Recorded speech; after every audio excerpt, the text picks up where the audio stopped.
alguns mitos, é perceber um pouco de que forma é que o mito nos pode conduzir a um maior conhecimento de nós próprios, como é que o mito nos pode ensinar uma nova linguagem, inclusivamente, ou como é que o podemos entender como uma linguagem diferente. Muitas vezes a nossa maior dificuldade de entender o mito é estar à espera de uma linguagem racional, e então não vai correr bem, porque vamos racionalmente tentar dar resposta ao que está a acontecer, ao seu significado, naturalmente, mas ficamos sempre muito aquém daquilo que efetivamente o mito nos diz. E neste caso vamos falar de mito e psique, precisamente nesse sentido de alma, de autoconhecimento, inclusivamente de consciência também, no sentido em que o mito nos permite, ou os vários mitos, ou a mitologia, nos vai permitindo expandir em todo o redor a nossa consciência sobre a realidade. Ou seja, vai-nos fazendo ver, à medida que o tempo passa, à medida que refletimos, à medida que passamos pelas naturais e desejáveis provas da vida, vamos conseguindo entender os símbolos da vida de forma diferente, a forma com que a vida fala connosco, que não é diferente de uma linguagem simbólica, e vamos percebendo vamos aprendendo e vamos percebendo a sua importância. Então, em primeiro lugar, é importante termos uma noção clara dos conceitos que estamos aqui a falar. Quando falamos de mito, ou mythos em grego, estamos a falar de uma narrativa, estamos a falar de um veículo de uma ideia, o veículo de uma verdade, de algo que é verdade também porque não o esquecemos, algo que pertence à tradição, algo que deve ser mantido, deve ser levado de um local a outro, de uma sociedade a outra, de uma civilização a outra, e que nos deve acompanhar ao longo da vida. Naquilo que nos diz mais respeito a nós, também deve ser passada na nossa comunidade, aos mais jovens e por aí fora. Ou seja, geração após geração. Este é o sentido que tem o mito. Por outro lado, na tradição grega, costuma estar em oposição a logos, ou seja, está em oposição a um discurso mais racional, um discurso que pode ser entendido através da razão. Eles não são propriamente contrários, não temos de os ver como existem dois discursos e ou vamos escolher um ou vamos escolher outro. Eles complementam-se em fases diferentes, podemos dizer assim. Quando pensamos, por exemplo, em Platão e nos mitos platónicos, vemos que ele usa a alegoria na criação dos seus mitos, mas na academia, ou seja, com os seus alunos, certamente utilizava a razão, utilizava uma explicação mais profunda desses mesmos mitos. Portanto, é algo que acompanha a mesma ideia. São duas formas de tratarmos uma mesma ideia.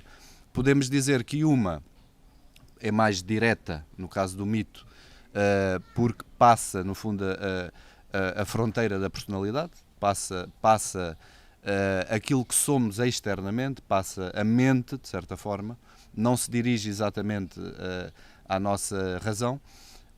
Por um lado é mais direto, por outro lado oculta, através dos seus símbolos, uma verdade. Ou a verdade, se quisermos assim, porque no fundo acaba, como um fogo, acaba por apontar sempre na mesma direção, seja qual for o mito. Não é? Nós é que, com a nossa dificuldade, obviamente, que temos de entender as várias verdades e a verdade em si mesma, utilizamos os mitos, ou usufruímos dos mitos como uma escadaria, como algo que nos vai aproximando da verdade sobre nós próprios, sobre o mundo, sobre a humanidade e sobre todas as ciências que a compõem.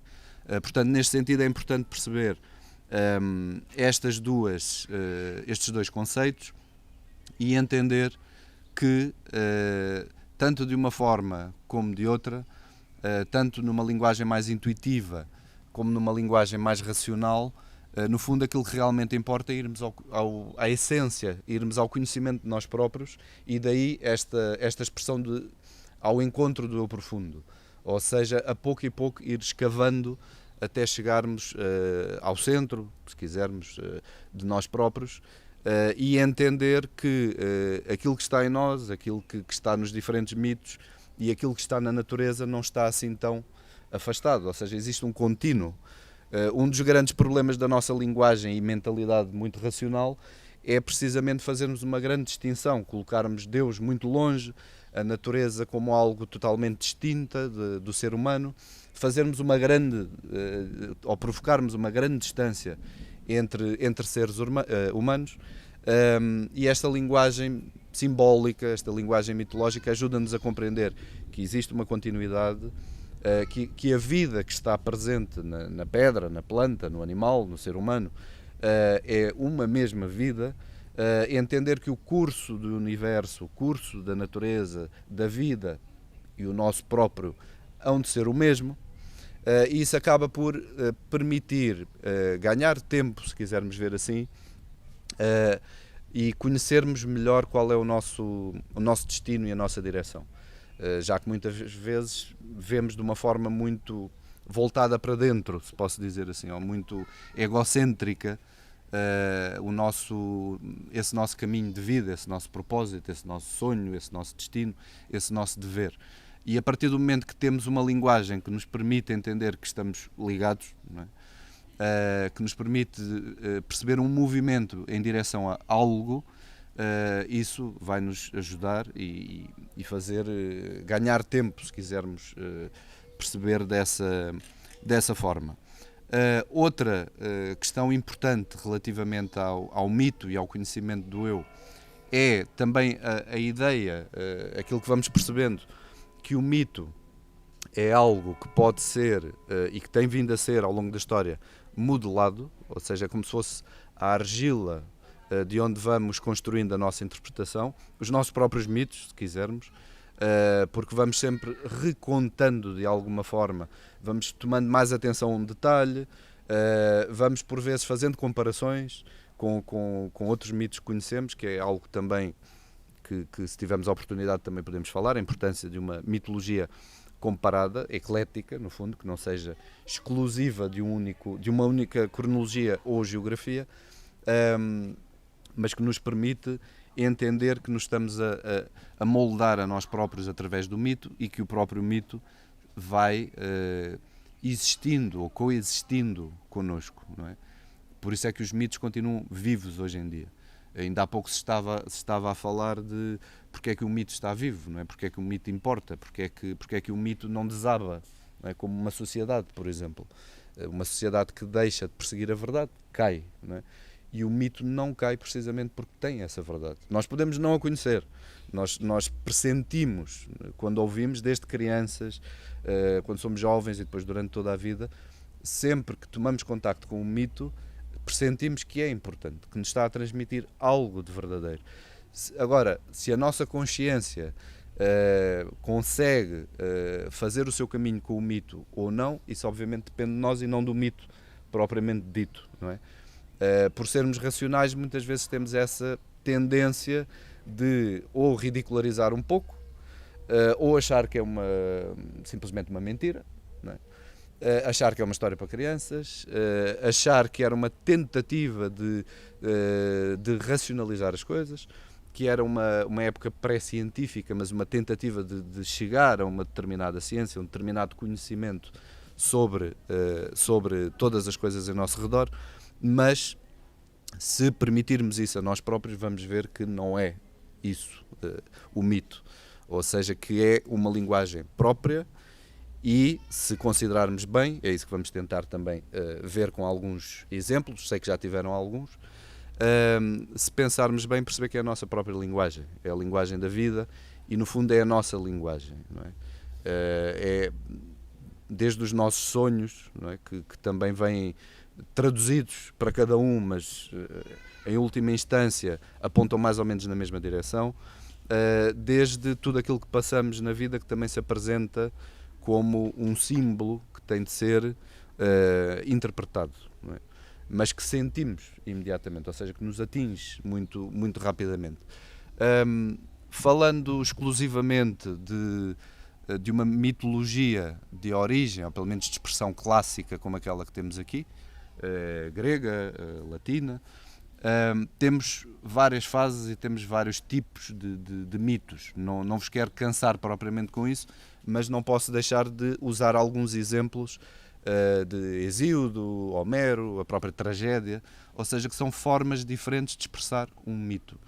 A tragédia talvez seja a mais próxima, podemos dizer assim, de nós, no sentido em que trata o herói, que é aquele aspecto da mitologia mais importante para a sociedade, como exemplo, e mais importante para nós próprios, no sentido de identificarmos um certo herói interior, ou uma necessidade de despertar esse herói interior, também porque desperta uma ideia de que o desafio é importante, daí a questão de ser também desejável, ou seja, é importante para crescer, e percebemos isso claramente através do herói que se vai cumprindo a si próprio, e por outro lado porque mexe muito com emoções humanas, mexe muito com sentimentos, com frustrações também, situações em que é preciso o Deus ex machina, é preciso vir um Deus que vem na máquina, da questão teatral, resolver o problema, porque os seres humanos não são capazes de resolver aquela circunstância, falando da tragédia propriamente dita, e isto nós identificamos muito rapidamente. Ou seja, podemos não ter passado por aquilo, mas percebemos exatamente o que é passar por algo muito semelhante. E começamos a traçar uma correspondência, que é precisamente isso que vemos no mito e que vemos na natureza, uma certa economia. Ou seja, existe correspondência, existe uma doutrina das assinaturas, podemos usar esse termo. A natureza, no fundo, e o mito vai recorrendo aos mesmos símbolos para dizer mais ou menos as mesmas coisas. Daí ser importante começar a entrar nesta linguagem. Bom, esta questão, pegando no que estávamos a ver dos heróis, é muito mais antiga, mas começamos a vê-la ou a conhecê-la precisamente com a literatura épica, ou seja, com Homero, por exemplo, que tem uma linguagem muito própria, uma linguagem muito heroica, uma linguagem de vitória, mas ajuda-nos a perceber que o herói é aquele que ganha a amizade dos deuses, vive entre os deuses e que no fundo supera os limites humanos, ou seja, sai um pouco das limitações, digamos assim, que costumamos dar ao ser humano. E nesse sentido ajuda muito a esta questão que estávamos a ver da não diferenciação e de Deus não estar num décimo céu, por exemplo, não é? Ou não estarmos assim tão longe daquilo que é sagrado. Ou seja, esta ideia de existir-se, viver-se, combater-se, passar pelas provas e sair-se vitorioso entre os deuses, ou seja, com os deuses por perto. É uma forma de sentir a sacralidade da vida, no fundo. Podemos ver dessa maneira.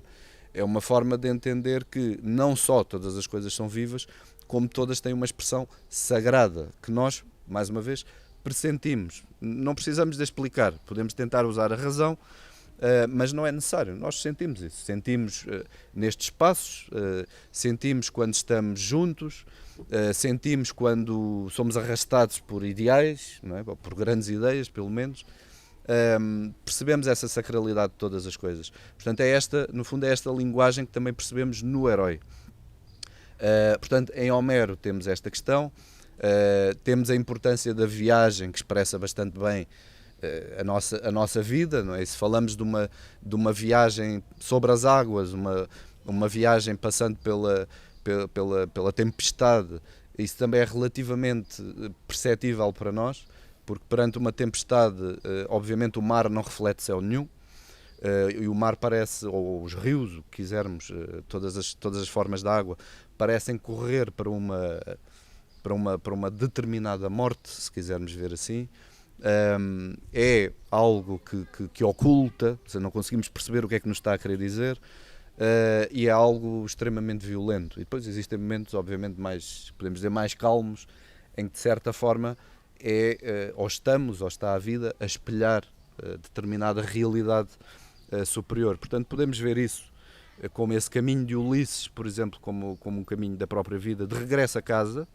Depois cada um saberá ou intuirá o que é esse regresso a casa, não é? Podemos entender como a morte, podemos entender como a libertação que todos desejamos de alguma forma, dos nossos limites, não é? Aquilo que o herói faz. No fundo, todos desejamos ser heróis, em última instância, heróis sobre nós próprios, não é? Começa também muito por aí, mas também de nos encontrarmos, não é? De irmos ao encontro daquilo que podemos dizer é a minha casa, é a minha família, é o meu lugar, digamos assim. E vamos tendo também oportunidades ao longo da vida de sentir isso, de perceber aquela expressão de é a minha tribo, que às vezes costuma usar, não é? De um sítio que a pessoa se sente em família e que não fica por aí, que se vai alargando com a consciência, não é? Até percebermos uma grande família humana, não é? Que é isso efetivamente que nos falta. É importante sempre falarmos de começarmos por uma pequena família, porque é muito fácil pensar numa grande família humana que está muito longe de nós e às vezes é muito difícil sentirmos como família quem está mesmo ao nosso lado. Portanto, é mesmo um caminho de abertura, digamos assim, ou de iluminação, se pensarmos numa chama. Por exemplo, para além de Homero, temos outras formas, como Hesíodo, por exemplo, em que já existem as sequências da criação, a genealogia dos deuses, mitos muito importantes e muito misteriosos que surgem também aqui no pensamento grego, o roubo do fogo, por exemplo, por Prometeu, o facto de podermos interpretar este roubo de muitas formas, de uma maneira mais ou menos académica, mais ou menos racional, que não é essa que estamos aqui a tentar, de certeza. Que normalmente vai haver outras coisas, vai ligar ao cru e ao cozido, vai ligar ao surgimento, à descoberta do fogo, ao domínio do fogo, à domesticação, digamos assim, do fogo, mas é muito mais que isso, tem que ver com uma iluminação, com aconchego também, com o calor, aquelas características que o fogo tem que ver com a mente, com a consciência, com o facto de nos preocuparmos com a nossa vida, que é algo que à partida, por exemplo, os animais não fazem. Portanto, à partida, um animal não se preocupa com o curso da sua vida, nós preocupamos-nos, nós estamos atentos dentro de nós próprios, testemunhamos o que estamos a fazer, portanto, existe algo em nós, uma chispa divina, o que quisermos, que está presente. Isso pode ser uma interpretação que podemos fazer desse mito.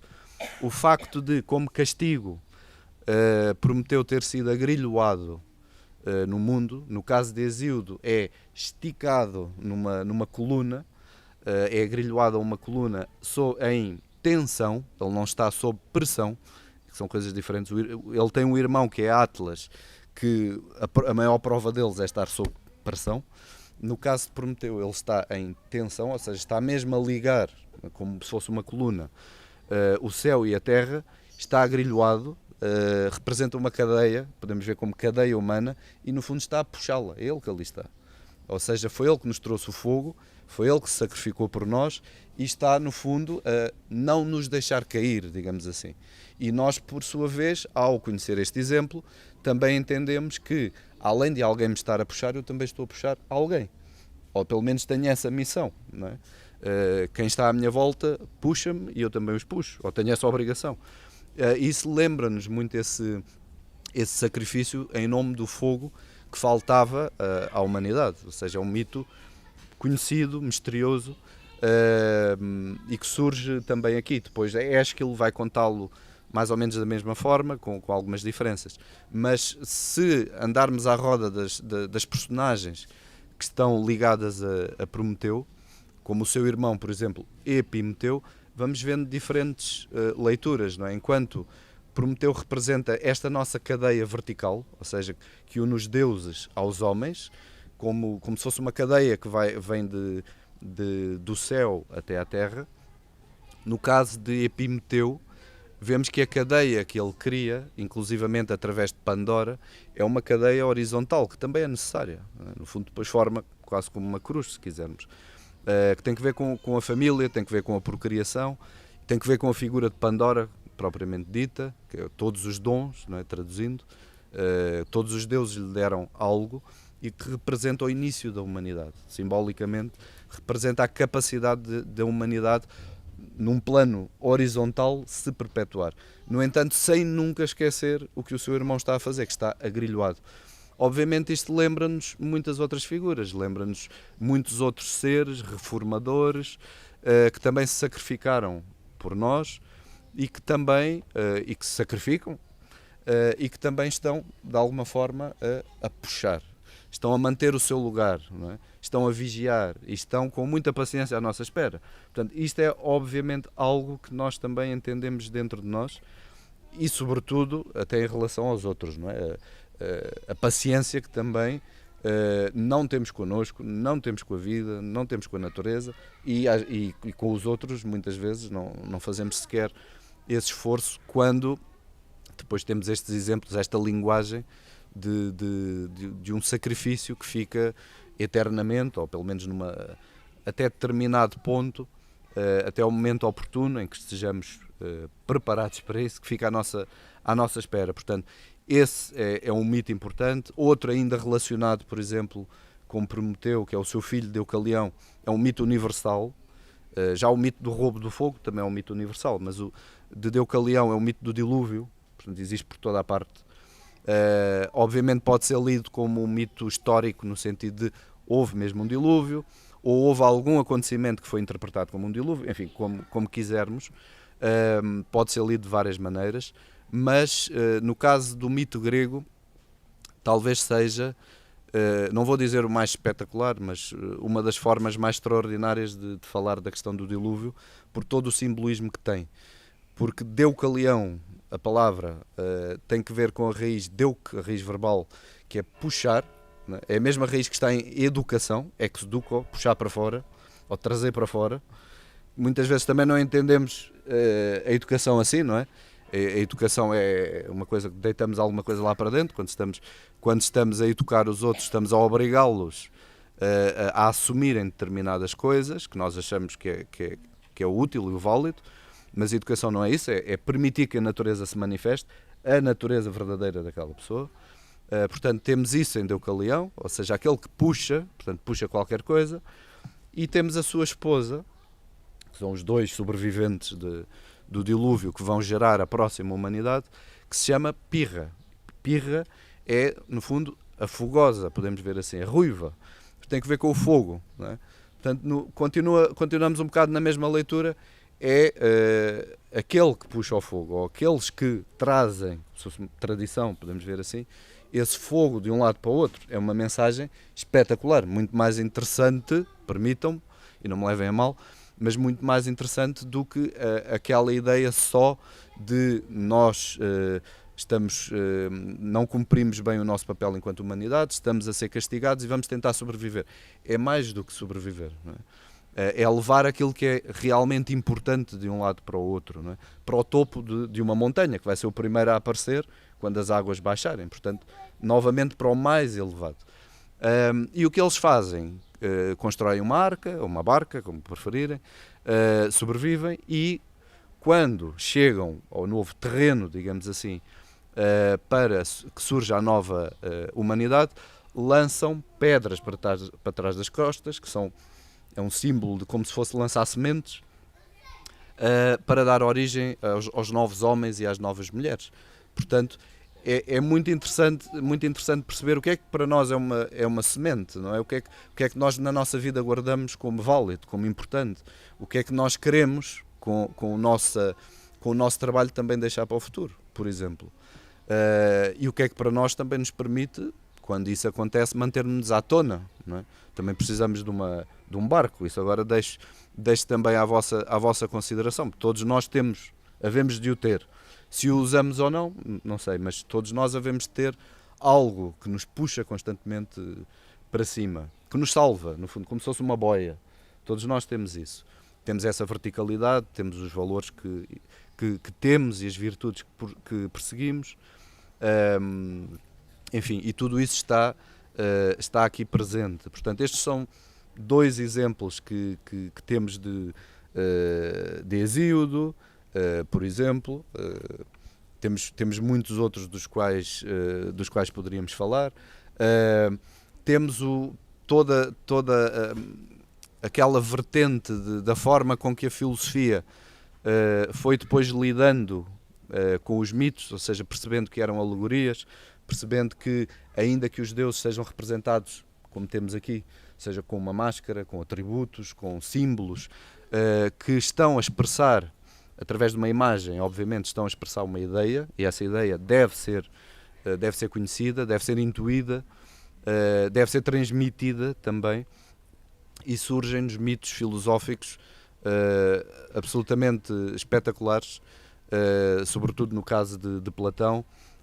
Temos o mito da caverna, por exemplo, que nos toca a todos e tem muito diretamente que ver com, por um lado, a nossa libertação, a nossa vida, e o ir ao encontro de nós próprios e ao encontro da realidade, ao encontro da verdade, para lá das opiniões, por exemplo, mas que é uma forma de dar à luz, não? O sair da caverna, o começar na ignorância da caverna e ser dado à luz, expressa-se em muitas circunstâncias da nossa vida, expressa-se por toda a natureza.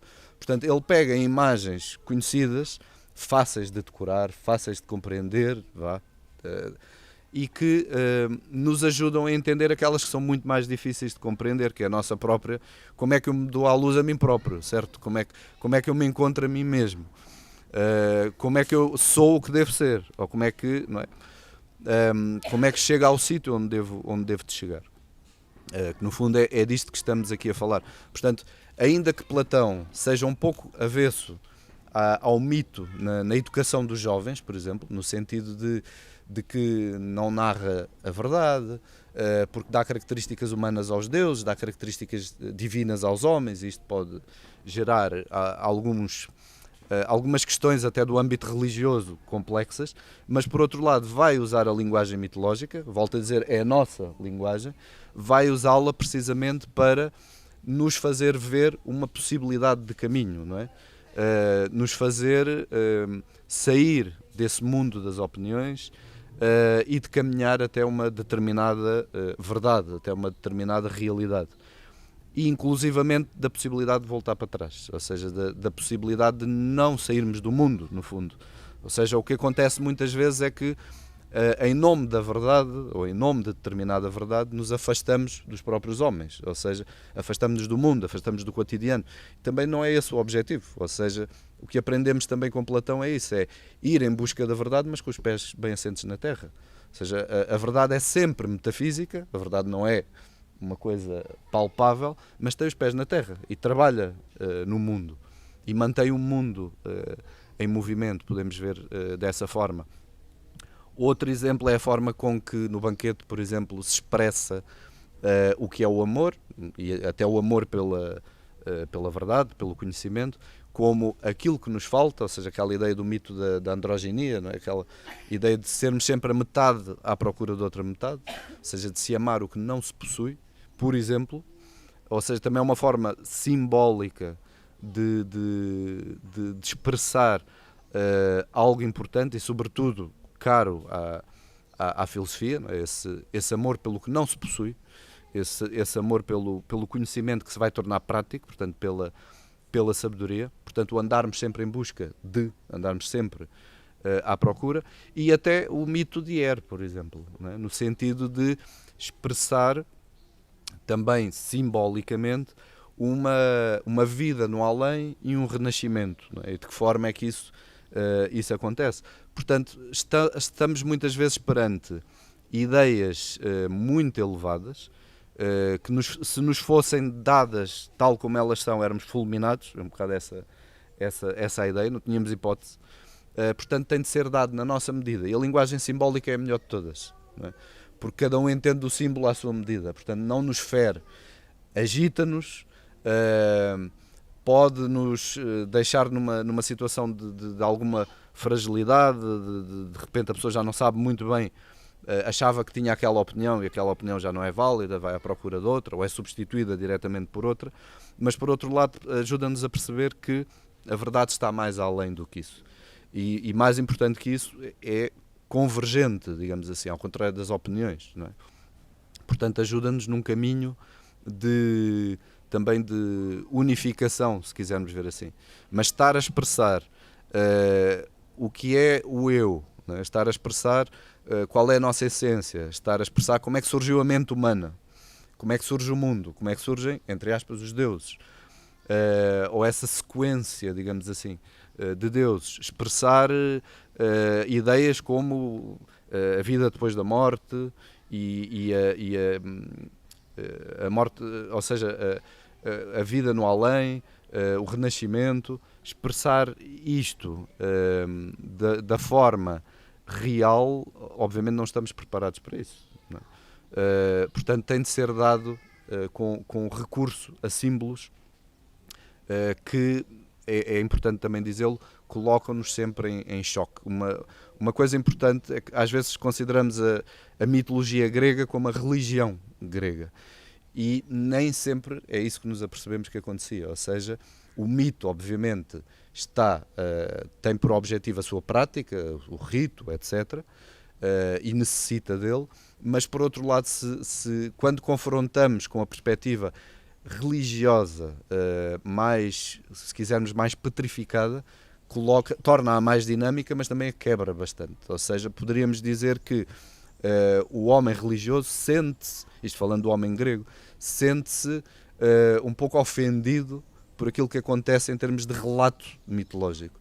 Porque nem sempre trata os deuses como ele aprendeu, nem sempre é como ele entende, e muitas vezes, lá está, ao dar características humanas a um deus, pode causar alguma frustração, por exemplo, e vice-versa, não é? Aquilo de que Platão, por exemplo, muitas vezes fala. Outros tópicos mitológicos muito importantes também, temos, por exemplo, a questão de Teseu e o Minotauro, a ideia do labirinto, a ideia de podermos entender a nossa vida, a nossa própria personalidade, os nossos desafios, os nossos problemas como um verdadeiro labirinto. Na verdade, não temos uma tocha ou interruptor ao longo do caminho que nos diga é exatamente para aqui que tu tens que ir. Ou seja, muitas vezes vamos contra paredes ou voltamos ao mesmo sítio, ou a pessoa parece que não encontra saída dali. Portanto, a imagem do labirinto é muito boa, por exemplo, para isso. E por outro lado, porque representa uma figura monstruosa, ou seja, o real problema no centro. Ou seja, nós andamos à volta, andamos à procura, andamos a tentar resolver, mas temos de mais cedo ou mais tarde chegar ao centro da questão e resolver essa questão. Ou seja, neste caso, Teseu mata, vai sacrificar o Minotauro. Nós, para o nosso problema, temos que matar, digamos, entre aspas, a causa desse mesmo problema, ou seja, aquilo que originou esse problema, aquilo que nos está a prender, aquilo que nos está a meter medo, por exemplo, e aquilo que nos está a limitar no encontro, no chegarmos a nós próprios, digamos. E depois existem estas divindades, estes deuses, estes mitos dos quais já falaram, todos eles têm muitíssimo para nos ensinar, muito para nos dizer. Tem, por exemplo, o deus Dioniso, que até expressa, em termos de eu profundo, se calhar é aquele que até expressa melhor, que é o deus que nasce duas vezes, é aquele que representa o deus dentro, ou seja, o deus Dioniso, por precisamente ter sido desmembrado, ou seja, por haver um mito de que ele é desmembrado, cozinhado, comido. E depois, posso explicar mais ou menos, isto tem que ver com o assassinato, digamos assim. Estão a ver um Deus que morre, não é? E que depois permite que esse Deus renasça, mas no fundo referindo o desmembramento de Dioniso, referindo aquilo que está em cada um de nós. Ou seja, porque ele vai ser, o pequeno Dioniso vai ser atraído pelos titãs, eles com uns brinquedos, uns ossinhos e umas coisitas, um peão, um espelho, também simbólico.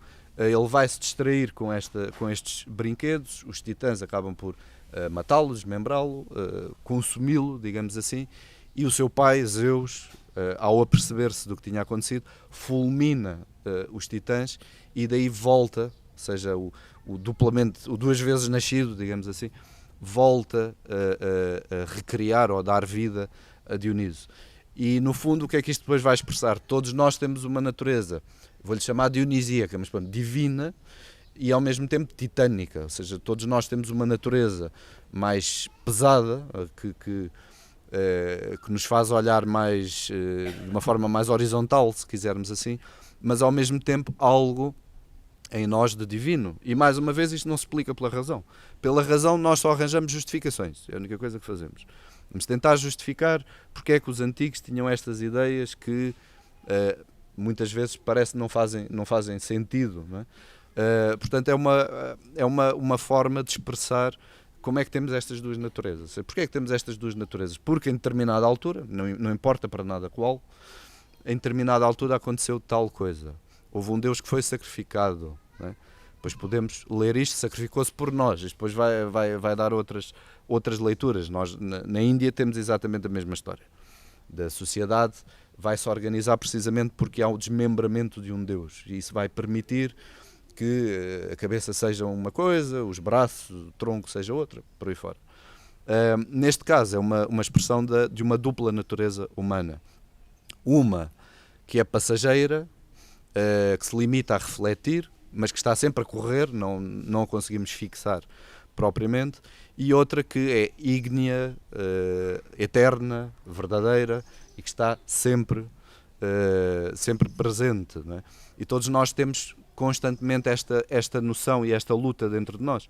A ideia de que, por um lado, sentimos-nos passageiros, por outro lado, sentimos-nos eternos, não é? E sentimos-lo verdadeiramente.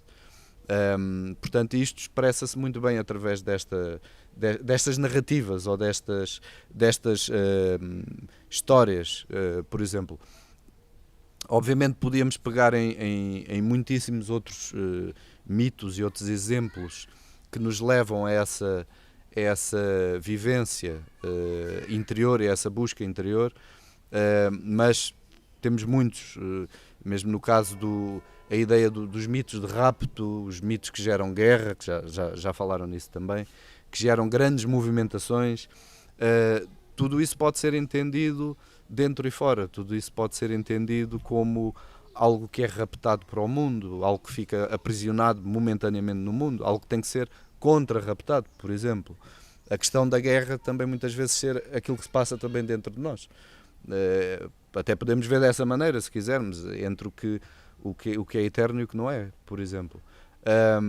E inclusivamente dentro da ideia de rapto, por exemplo, estava-me agora a lembrar, dentro do gnosticismo cristão, até a ideia de Sofia, ou seja, a ideia da sabedoria que cai no mundo e que é maltratada, que é descrita como prostituída no mundo, e que vai chamar ou vai invocar Cristo para que a salve, não é?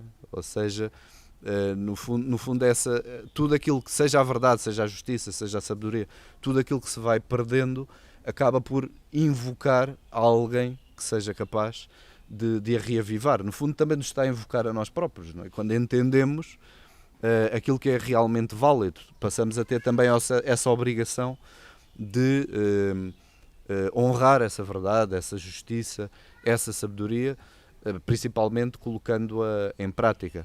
Portanto, eu creio que aquilo que os mitos, a linguagem dos mitos, nos diz é sobretudo a recordar-nos essa importância de voltar ao símbolo, voltar à linguagem da vida, e dar uma real oportunidade de diálogo com a alma, se quiser, um diálogo interno, ou seja, que não se faz através da razão.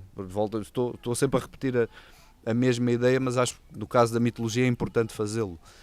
Não se faz só através da razão, ou seja, faz-se muitas vezes procurando o que é que nos está a dizer com aquilo que é incompreensível, procurando os caminhos que nos está a dar, procurando aprender com aquilo pelo qual passamos, porque o real pecado, não é? O real problema é não aprendermos com aquilo que a vida nos traz, é passarmos pelas coisas e simplesmente dizermos foi bom, foi mau, fui feliz, sofri muito, mas há mais do que isso, ou seja, há algo a retirar dali e que se converte numa memória, ou naquilo que não se esquece, que no fundo é o que expressa, por um lado, o mito, é aquilo que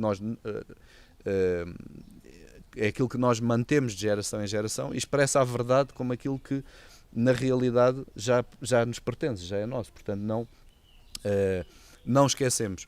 Portanto, queria no fundo também com tudo isto converter um pouco os mitos e aquilo que temos estado a ter esta oportunidade também de observar e de ouvir, converter os mitos numa real possibilidade de crescimento, de interpretação que vai ser sempre muito pessoal, já sabemos.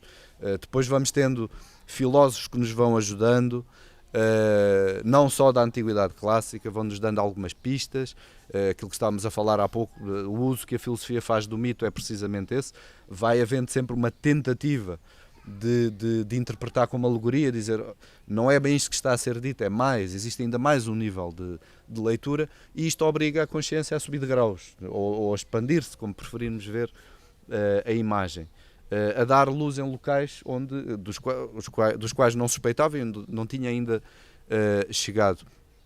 E isto lembra-nos precisamente tudo o resto, o que é a real ecologia, o que é o real contacto com a natureza, o que é o real contacto com a vida, o que é a real experiência, vivência, digamos assim, espiritual.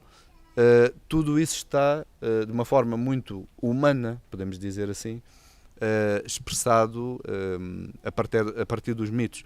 Portanto, gostava de vos deixar também esse convite, que já o tenho feito hoje, pelo menos, de vos deixar esse convite de tentarmos, cada um de nós, olhar para os mitos como uma linguagem muito própria, que é muito nossa, e uma linguagem que nos está a querer dizer algo, não é? Que nós também temos que ouvir. É a mesma dificuldade que às vezes temos de nos ouvirmos a nós próprios. Aqui também é tentar ouvir o que é que o mito nos está a dizer, o que é que a natureza nos está a dizer, o que é que a vida nos está a dizer. E dar essa oportunidade sem entrarmos, lá está, naquela questão de é uma história que não é verdadeira, tem que ver com um momento, uma infância da humanidade, aquilo que se costuma dizer muitas vezes, e que não é de todo verdade. Bom, e obrigado